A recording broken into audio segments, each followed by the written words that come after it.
Hello and welcome back to the 39th episode of The Rule of Two here on the C Cinema Reviews channel. We are so very happy that all five of you decided to come back and watch and listen to the show. With me, as always, is Misa Sista. Yeah. Yes, and if you can't tell, this is a Star Wars show. So, yeah. We are going to be talking about all things Star Wars, or something Star Wars today. We have 4 topics today, so we will try to be concise, try to get to the point. We have 2 new comics. These are one-shot comics, so they're an entire story within one issue, not, spread out over 5 or 6 issues. We have the Star Wars Age of Republic. We have the Qui-Gon Jinn comic, and then we have the Darth Maul comic. They're both one shots, and we'll be talking about them. Won't be getting any more shots. We'll be talking about them later. Oh, are you kidding me? Stay on target. Yeah, we'll talk about those later, and then after that, we will be talking about. There is a fan film, you guys. If you have not heard of Star Wars Theory, it's it's a Star Wars channel on YouTube, and these guys made a Vader fan film, or at least a part of a Vader fan film. This one's 16 minutes long, and I gotta tell you guys, this is a pretty good fan film. And then we'll be ending off the show with The Mandalorian has found its composer, which is obviously very important within the Star Wars universe. It is Ludwig G. We'll go with that. Ludwig G. Who has a much longer name than G. Yes, it's not G. We're just waiting for the dog to come in again. He was known on. He worked on Fruitvale Station, Creed, Black Panther, Venom, and Creed 2. So he's pretty much Ryan Coogler's guy when it comes to composing. And I don't know who directed Venom. Haven't seen it. Kind of wanted though. Anyway, let's get to our first topic. But also, Creed 2 was directed by not Ryan Coogler. Yeah, but 3 of Ryan Coogler's biggest films. His only films. Yeah. Yeah. Really? All of his. Are you sure? Yeah. Oh, okay. Well, yeah. Then it's Ryan Coogler's guy. Yeah. Yeah. Let's. We got a lot to talk about, so let's get into it. We will do. Do you want to do Obi-Wan or Qui-Gon first? Or not Obi-Wan. Darth Maul or Qui-Gon first? Well, I read Darth Maul first. Okay, so we'll do. I did as well, so we'll do Darth Maul then. This one, you guys, as our cool transition, brought to you by me, happens in the visuals there. This one is called, or at least it is Darth Maul in, and then the title, I guess, like the title of the story is Ash. A-S-H. At one point I thought he ate Ash, but... No, he just snipped breathed it in. Anyway, I think, overall, this is a really solid story for Maul. Yeah, personally. It's short, it's concise. I like the callback to Rebels. Yes. On Malachor. That first image they give of, like, the pyramid, Uh-huh. I was just like, that's where he loses his eyeballs. Kanan, yes. In spoilers, also for Rebels. Oh. He if you're watching this show and you haven't seen Rebels, get on it. George. Actually, get on JJ. Like season 2. Start at season 2. Season 1, no. But I like this like pyramid thing, and everything is a nice callback, and you get to see that more people go to, what is it, Malachor? Than just we know. Yeah, like Sidious knows about Malachor, and that's to me, I mean, this is not necessarily in the comic, but to me that just shows me that Sidious is a Sith Lord. He knows all the lore. Right. That's great. You kind of get to see Darth Maul in a vision where he's a Jedi. Yeah. But then he, like, the panel where he cuts the dad's head off it's interesting. Mm-hmm. Like, the first one is, like, the lightsaber going through the neck, and then the next one, you don't see the neck, but you see the head, like, falling down. Yeah. It's crazy. And then he's going off and stabbing the rest of the family. What are these people called? What do they know? Xxxix. Yes. They're all his species. Yeah, they're all his species, but you can see, obviously, the difference between him and them is the color. And it is because he is tattooed. Okay, that's what I thought. When they're kids, they get tattooed. So, or at least the ones on the planet that him and the Dathomir. On Dathomir, that's the Xxxix there get tattooed. Anyway, yeah. It opens up pretty awesome in my opinion, because it's like the lower levels of Coruscant. It's all dingy and grimy, and I want that show. Yes, absolutely. It reminds me of that Machinima thing, the April Fool's trailer they made. Yeah. And I was just like, oh, I got bummed that wasn't that IGN? Or yeah, one of those things. Yeah. It reminded me of that, and I was like, man, I want that now. He's also in that. So. Yeah, exactly. So it was pretty cool, because it's like Maul hires this guy who probably has an affinity for the Force. And maybe could have been a Jedi, but it seems like he either left the Jedi Order at a young age before he really figured it out, or the Jedi Order didn't want him. Wow, he's got a terrible mustache. Yeah, which is very interesting to me. It's very interesting to me if it is that the Jedi didn't want him, because like it sheds a different light on the Jedi, more along the lines of what Luke was saying in episode 8, where he's like, at the height of their power, they were still so blinded. Yeah, and that also calls to the Qui-Gon Jinn one shot.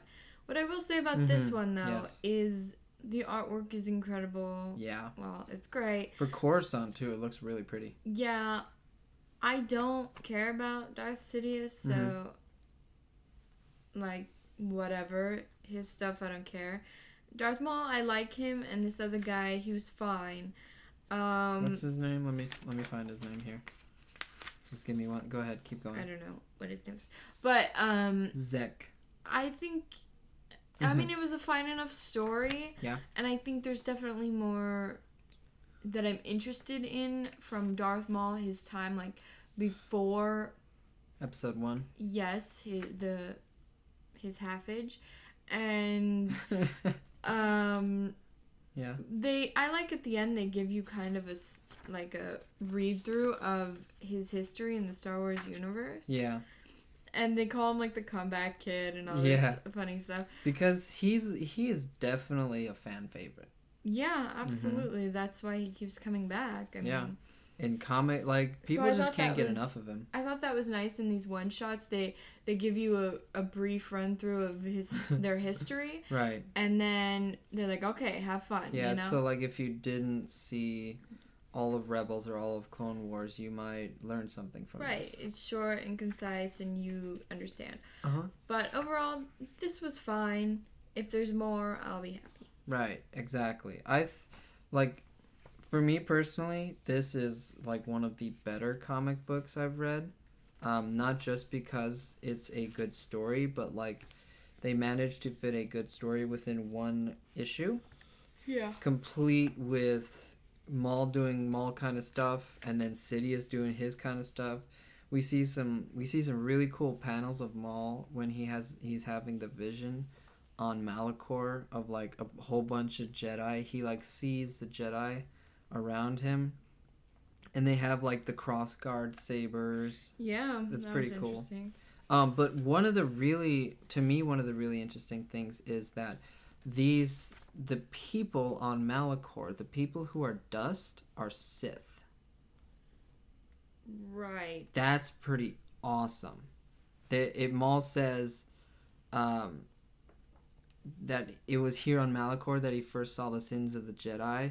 Their slaughter of the Sith long ago. So it's like the Jedi they must have used something, right? They used something on the planet Malachor to literally kill a whole bunch of Sith. Right. And it's like...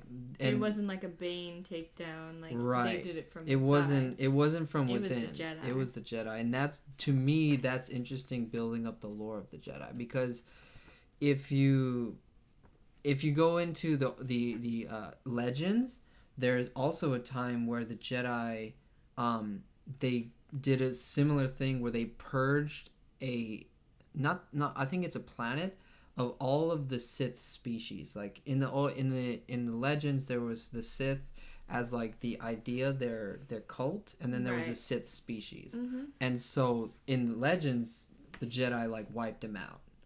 Yeah. And in this, the Jedi did what they did on Malachor. Right. And which is still, we don't know what happened. Yeah, but they like killed these fools. Right. And it seems like the Sith did not see it coming. Right. Everybody's like, what? So it definitely builds lore, good lore, to me. Yeah, I think it's for me, I would say definitely pick this up because you only have to pick it up once, and you get the full story. Right. And it's pretty great. All right. Yeah. Moving on to Qui-Gon. Qui-Gon Jinn. Yes. What is this one called? In Balance. Balance. We've heard a lot about balance lately. Yes, we have. So this is... That's not a bad thing. I'm not saying it's a bad thing, George. They basically start... He's in this planet. He's trying to protect this... This planet is called Britain. Britain. And she is... the ear. Yes. The ear. The Mistress the ear. Mm-hmm. And she talks to trees. She's a tree hugger. Sure, and these other people want to take down her trees, but they need her word or her blood. Man. They need paper. And they can't quite get out of the situation, so Obi-Wan comes in. Yeah. And saves them. A funky looking ship. And they take her to Coruscant. I gotta admit, that panel to me, there's a panel in this where like everyone is shooting at Qui-Gon, and he's just like deflecting all of them. Yeah. The panel to me was pretty awesome. That's one thing I will say. I like their use of panel, like their panel use in. I think both of these is really good. They're really well drawn and stuff like that. They take her to Coruscant. She's like this metal city, of course, city of metal, and she doesn't like it. It's a planet of metal, really.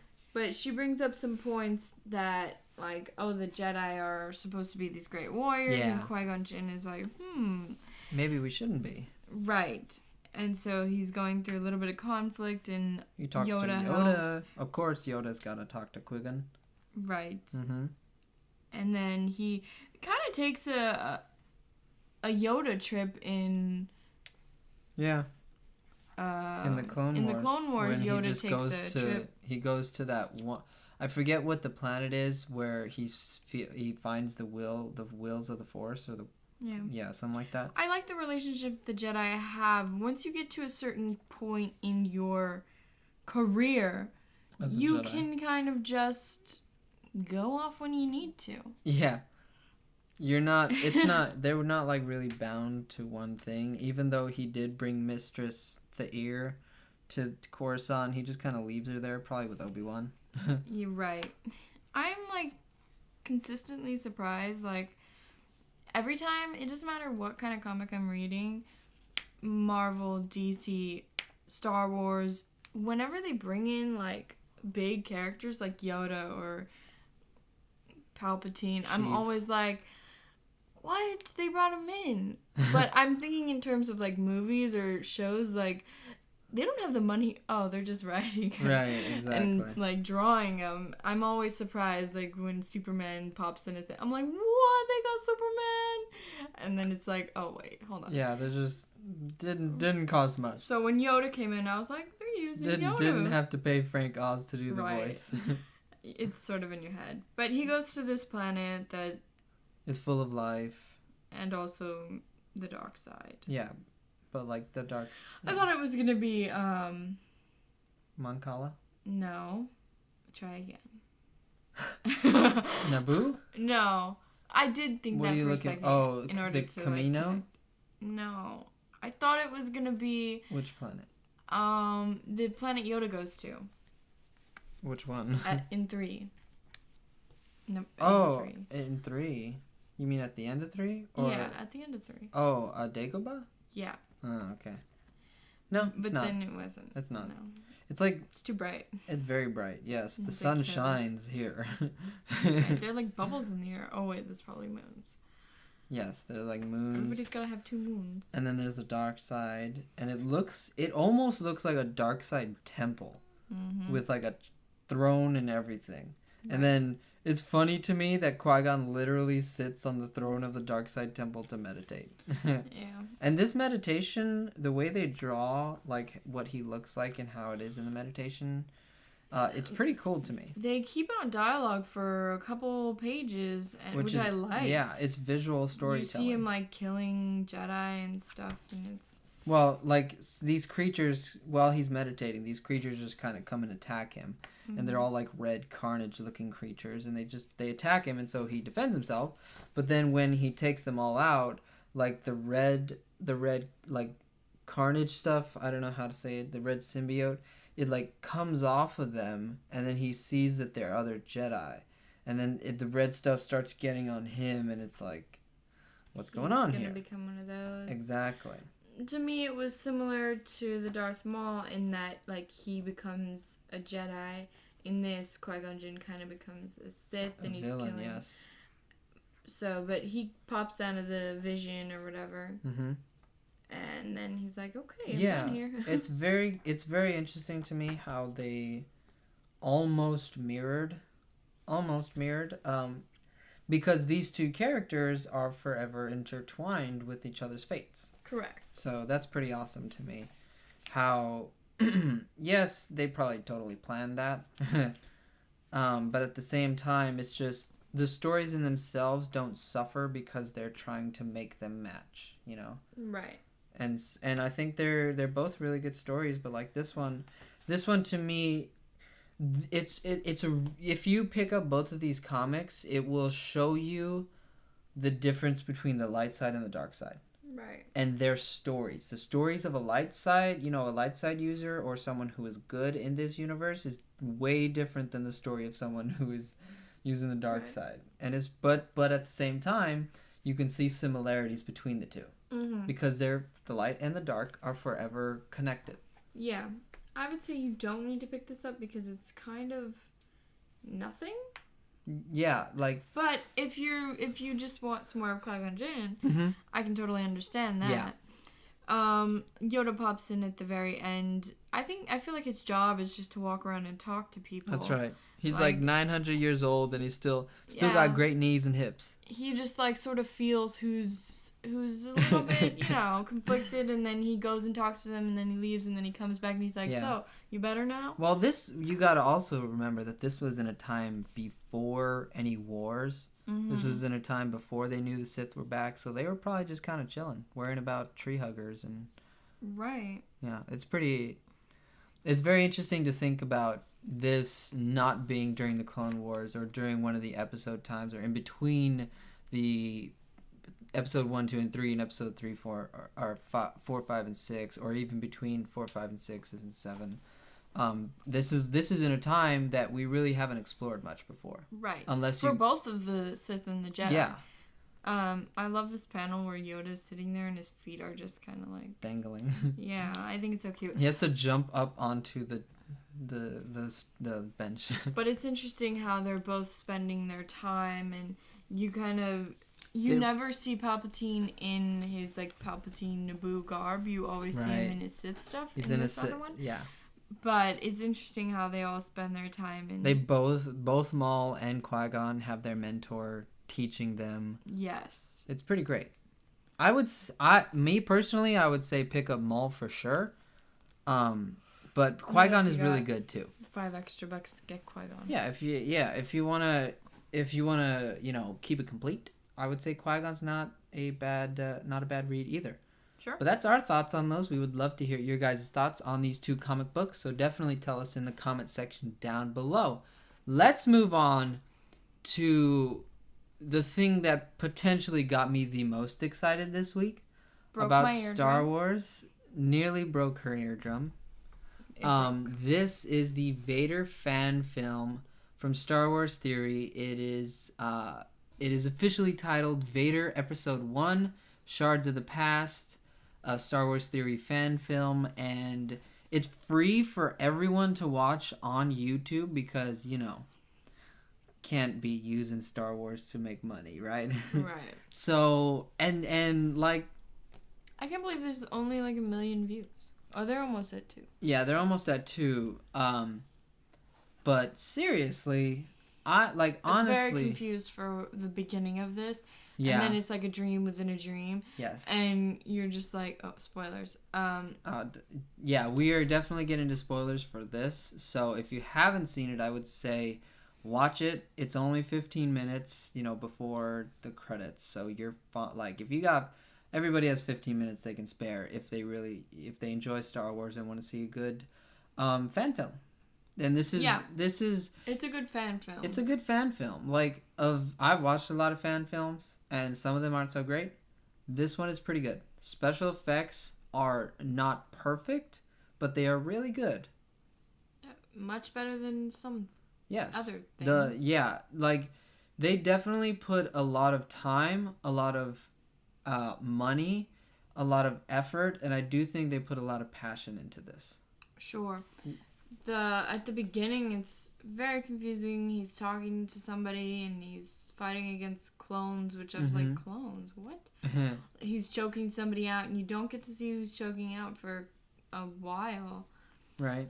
And that reveal, I think, was the most confusing. But you talk. I thought this was fine.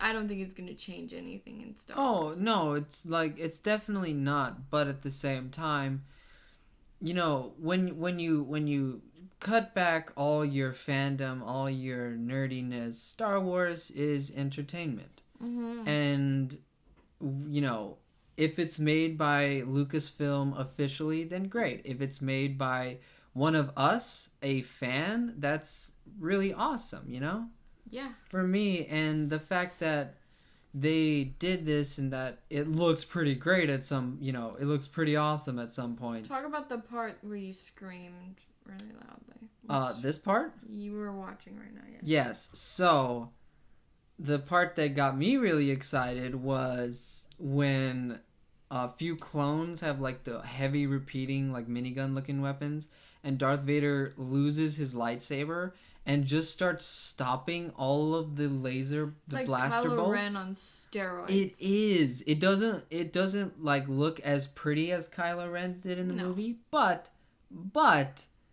this is pretty sick. I gotta say, And then he pushes them back, which Kylo Ren never did. No, he pushes them back. But it's so great for me, while simultaneously choking out Darth Sidious. Yes, absolutely. I would that part to me got me the most excited because you know that we heard it in episode 7 when Rey is talking to Kylo Ren about you're afraid that you'll never be as strong as Darth Vader, and so. Bro, you're not. You're not. And this is really amazing for me because it's they didn't do anything in this fan film that wasn't already done in the proper canon. Right. They didn't make it big. They didn't do, something strange. They didn't do thought bombs or anything like that. They just took what was in canon and they turned it up to 11.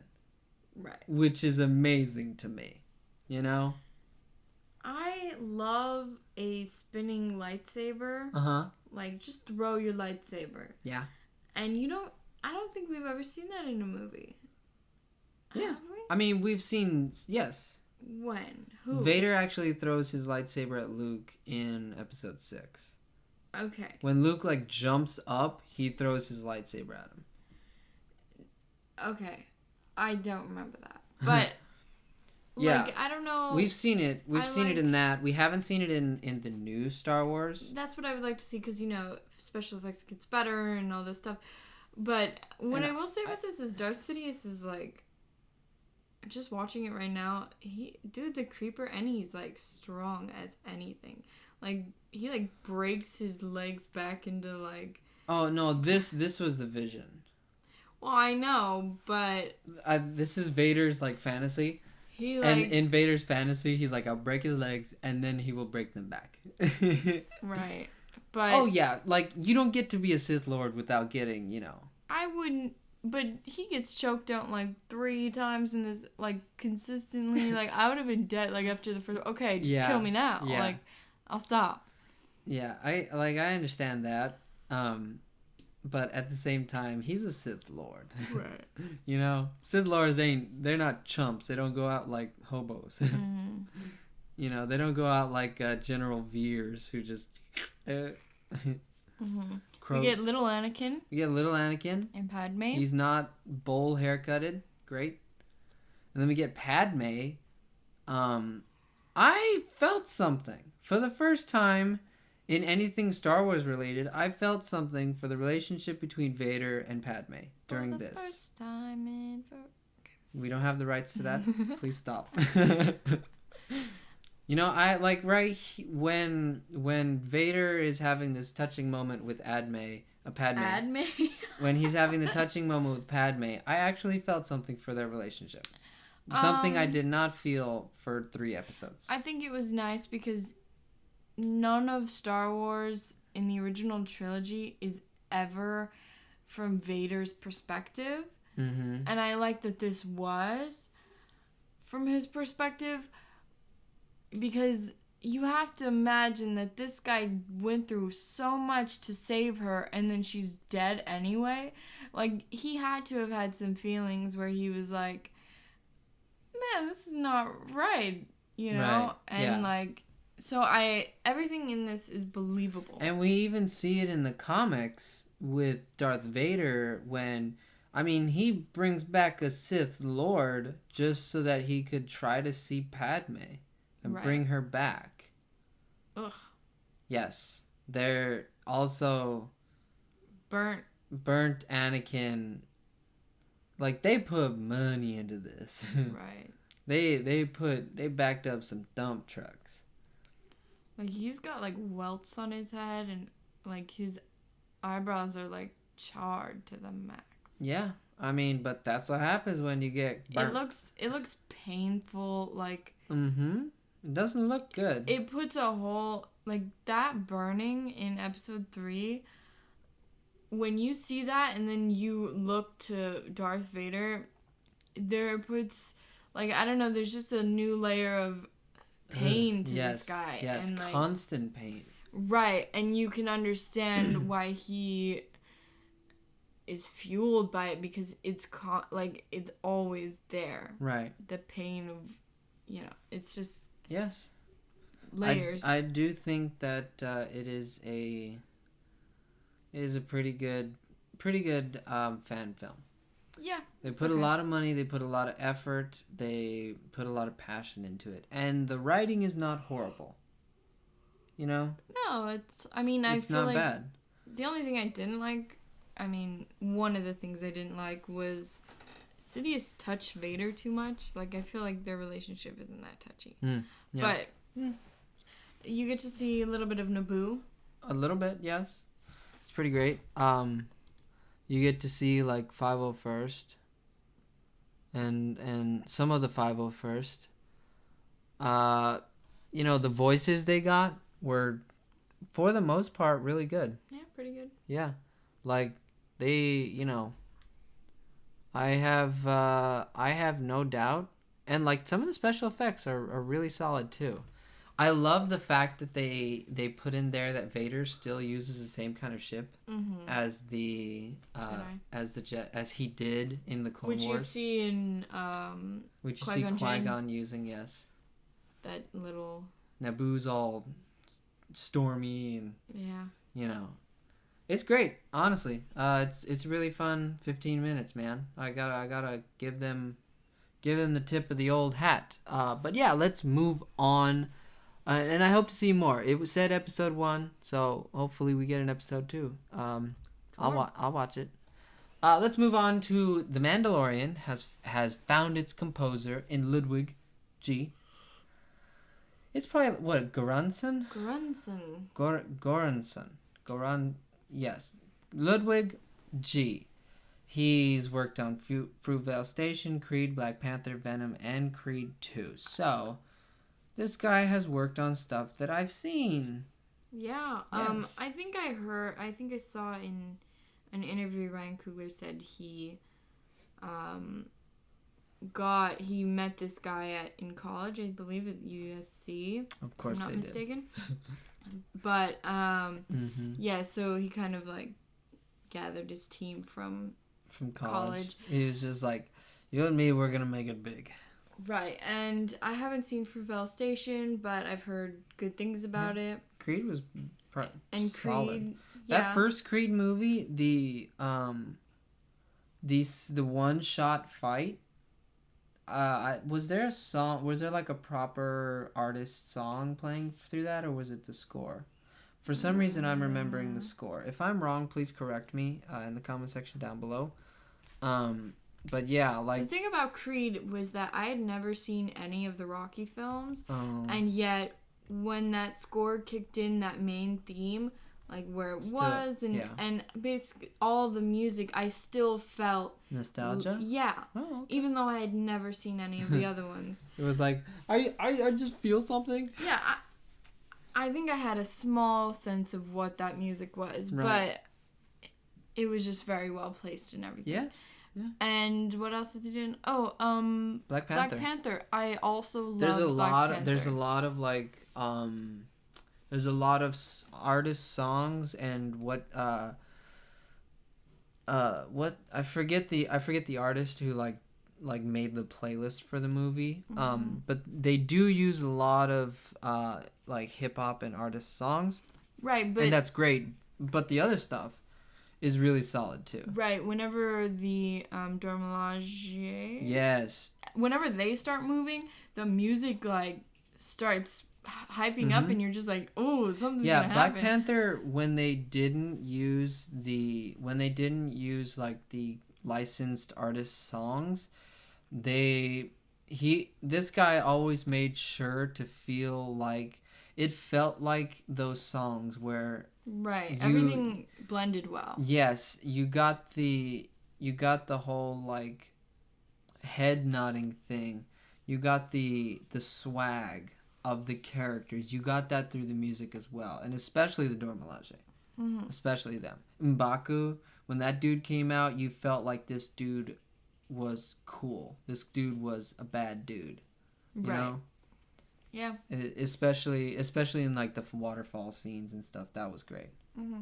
I haven't seen Venom or Creed 2, but I mean, if you go off of the trailer, Creed 2 sounds and looks amazing. So, I mean, yeah, I trust that. And then Venom, well, that is what it is. Music, I don't know. Yeah, exactly. But yeah, I'm glad that they are going after, talented people. Seems like he's talented. I like what he says.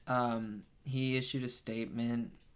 He said, "Thank you for the opportunity, obviously." And he was like, "Thank you to John Williams for raising the bar so high with his iconic and intrepid scores. They will never be matched," which, good on you. Way to know that now. Way to know that now, Ludwig. He says he hopes to honor the tradition of Star Wars' musical landscape while propelling The Mandalorian into a new and uncharted territory. And he says, "And I will try to remember that there is no try." So, pretty cool. That's the great thing about Star Wars, though, is that you have such a wealth of great music. Yeah. That you can pull from, but you can also... You can make it your own. Extend it, as we've seen John Williams do time after time. Yeah. There is a way to add to the greatness of and I am very excited to see what he can do with character-specific themes. Sure, Like in Solo, they had the new one, which John Williams did. And then, like, in Rogue One, they didn't really have the new ones. Obviously, in 7 and 8, they have, like, Rey's theme and Kylo Ren's theme. and Luke's old theme and Leia's theme and stuff like that. So I'm excited to see like new character themes. Like I can't wait to see what the Mandalorian's theme is, what Gina Carano's character's theme will be. I do hope he does stuff like that. Mm-hmm. Like John Williams did pretty much give everybody a theme except for Han Solo, which is like okay. John Williams gave everybody scenes. He gave the villains themes. And that to me is like if you're in the music, in the Star Wars music, and you're creating it and stuff like that, you gotta know, man.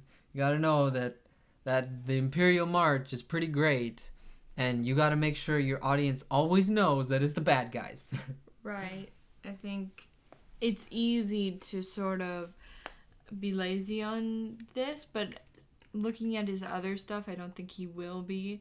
Mm-hmm. So because he has worked with existing franchises, so he knows probably better than most people how to come in and work with existing great music and put in his own stuff. So it's I think that this guy he's got quite a task, but at the same time he's totally up to it, and I want a trailer, man. maybe that he's probably already started doing some composition, so maybe we could get a trailer. Sure. Hopefully, crossing your fingers. Probably in the new year, because I know that the guys at Collider said that we were supposed to get a trailer for episode 9 here before they said that they would have been surprised at Christmas if it wasn't out before Christmas, and we only got 2 days, so my theory might be correct that it is a Christmas present from Lucasfilm to all of us. I don't think we're gonna get anything, but okay. Oh well. Yeah, let's pretty much wrap it up right there.